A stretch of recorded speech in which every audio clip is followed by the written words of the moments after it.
भारत में उन्होंने ऐलान कर दिया 2035 तक वो स्पेस स्टेशन बनाने जा रहे हैं और 2040 तक वो मैन्ड मिशन लेके जा रहे हैं चांद के ऊपर। I will reiterate Prime Minister Narendra Modi's assertion that this is not an era of war.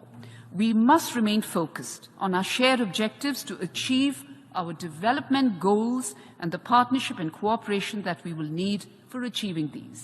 इसको अप्रिशिएट करूंगा कि इंडिया इस चीज़ का इनिशिएटिव ले रहा है कि साइंस को एक्सप्लोर कर रहा है और उसमें डिफरेंट एक्सपेरिमेंट्स हो रहे हैं। तो एक तो ये चीज़ है कि मैं उनको कॉन्ग्रेचुलेट करना चाहूँगा। और यहाँ पे पाकिस्तान में तो हम जो है वो मार रहे हैं एक दूसरे को, वो पॉलिटिकल स्टेबिलिटी के रास्ते पे हैं। आपका ऑन ग्राउंड एक्सपीरियंस क्या कह रहा था? It is crucial, therefore, to keep the faith, to keep the conviction in the power of dialogue and diplomacy, which have reliably and always served humanity's progress. अपने होस्ट उनसे मैं खास कर development के हवाले से बातें की तो उन्होंने कहा ये प्रोजेक्ट सिर्फ इंदौर के अंदर नहीं चल रहा, यूपी के अंदर तकरीबन 4 से 6 नए एयरपोर्ट बन रहे हैं। कोई भी मुल्क जो स्पेस में इनोवेशंस कर रहा है या उसमें वो उस दौड़ में पार्टिसिपेट करना चाहता है, तो एक तो उसके कमर्शियल बेनिफिट्स भी हैं, आप कम्युनिकेशन के जराए बेहतर हो जाते हैं, आप उससे पैसा भी कमा सकते हैं। लड़की ने जब कहा कि मैं क्यों अपने कपड़े उतारूं, उन्होंने कहा जी आपने अपने ड्रेस के ऊपर कुरानी आयात लिखी हुई हैं और उसकी आप बेहुरमती कर रहे हो। मैं उन जाहिल लोगों से पूछना चाहूंगा, सिर्फ अरबी पढ़ते हो, अरबी का तर्जमा आपको नहीं आता? कि टाटा कंपनी $365 बिलियन की कंपनी है, जबकि मेरे वतन अजीज का टोटल साल का बजट ही 340 बिलियन है।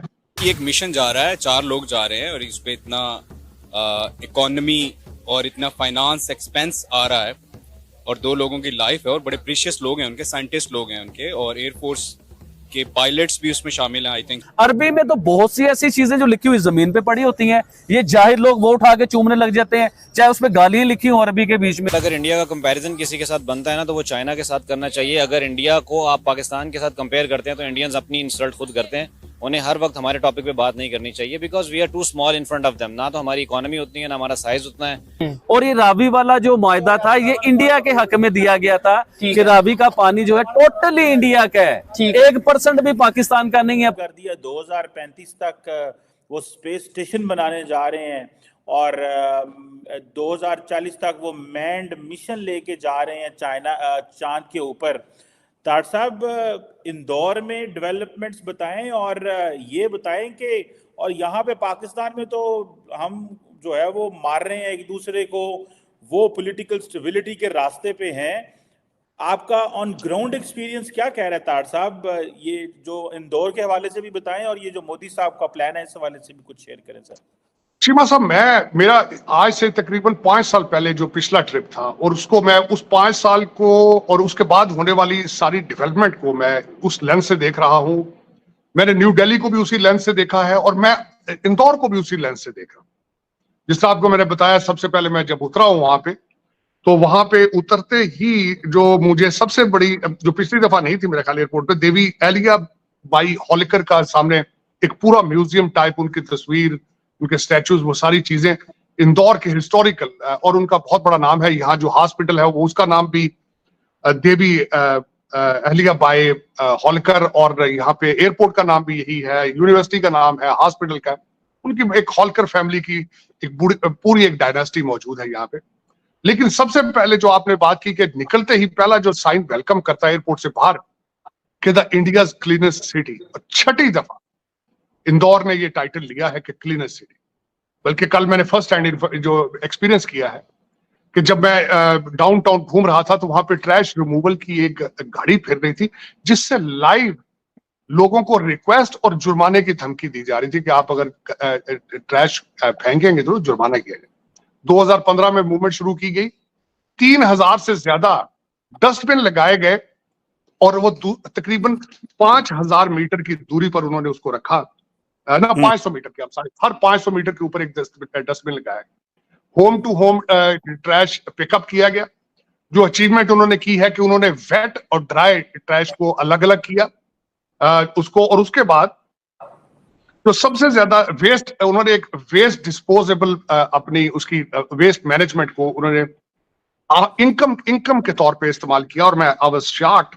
के बाजार में खड़े होकर उस लड़की को कह रहे हैं कि अपने कपड़े उतारो। ओ भाई कौन सा माशरा है ये? लिखा क्या था? मैं वो भी बताऊंगा। बात क्या घुमा दी गई? भाई एक मिनट आपने नहीं बोलना, प्लीज आपने नहीं बोलना। अच्छा, उस लड़की को बाजार में कहा जा रहा है कपड़े उतारो। उस लड़की ने जब कहा कि मैं क्यों अपने कपड़े उतारूं, उन्होंने कहा जी आपने अपने ड्रेस के ऊपर कुरानी आयात लिखी हुई है और उसकी आप बेहुरमती कर रहे हो। मैं उन जाहिल लोगों से पूछना चाहूंगा, सिर्फ अरबी पढ़ते हो, अरबी का तर्जमा आपको नहीं आता? आपको अच्छा, अरबी जो है सर एक लैंग्वेज है, बिल्कुल एक प्रॉपर एक पूरी लैंग्वेज है। अरबी में तो बहुत सी ऐसी चीजें जो लिखी हुई जमीन पे पड़ी होती हैं, ये जाहिल लोग वो उठा के चूमने लग जाते हैं। चाहे उसमें गालियां लिखी हो अरबी के बीच में तो वो उठा के जाहिल चूमने लग जाएंगे। इन्हें पता ही नहीं कि अरबी जो है एक लैंग्वेज है। ठीक है। अरबी की निस्बत जो है हमारे दीन के साथ है, हमारे इस्लाम के साथ है, तो उसे इस्लाम तक महदूद रखो ना यार। अब आप देखो, मेरी बात सुनो शुएब भाई, आप एक सऊदी अरेबिया में एक ड्रेस स्टिच करवाते हो, ठीक है। उस ड्रेस की पॉकेट पे उसके लिखा होता है अरबी में उस कंपनी का नाम या बनाने वाले का नाम। अब वही ड्रेस पहन के आप वॉशरूम में जाते हो, वही ड्रेस पहन के आप अच्छा बुरा काम करते हो, तो क्या उसमें भी फतवा लग जाएगा? यार ये कैसी अजीब सोच है। अच्छा, उसमें लिखा क्या हुआ था? हाँ, लिखा जो मैं आपको बताता हूँ। देखिए, अरबी में वो लिखा हुआ था, उसके ऊपर हलवा। हलवे का मतलब है खूबसूरत, प्यारा, ब्यूटीफुल, दिलनशीन, मतलब आउटस्टैंडिंग जिसे आप कह सकते हैं, बहुत ही खूबसूरत। उसका मतलब ये होता है।